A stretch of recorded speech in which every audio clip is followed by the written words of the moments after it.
Hi hello welcome to మగువా channel. చేతిరాత బాగుంటే మంచి మార్కులు వస్తాయి. విద్యార్థులకు టీచర్లు తరచూ ఇదే మాట చెప్తుంటారు.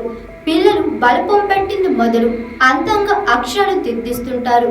ముత్యాలంటి అక్షరాలు రాసిన వారిపై ప్రశంసల జల్లు కురుస్తుంటుంది. అలా తన అందమైన చేతి రాతతో నెట్టింట వైరల్ అయింది నేపాల్కి చెందిన 16 ఏళ్ల ప్రకృతి మల్ల. చేతిరాత మన అకాడమిక్స్ కు ఎంత ఉపయోగపడుతుంది. అది చక్కని అందమైన చేతిరాత విద్యార్థులను కళల వైపు మళ్లిస్తుంది.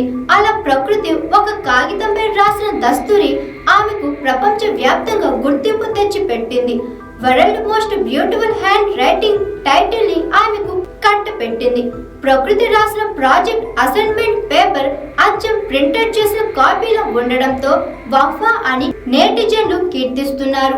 ఇటీవల జరిగిన UAE 51వ స్పిరిట్ ఆఫ్ ది యూనియన్ సందర్భంగా నేపాల్ అధికారులకు తన చేతిరాతతో ప్రకృతి అభినందన లేఖ పంపింది. అది కాస్త సోషల్ మీడియాకి ఎక్కడంతో ఎక్కడలేని ప్రశంసలు వచ్చి పడుతున్నాయి.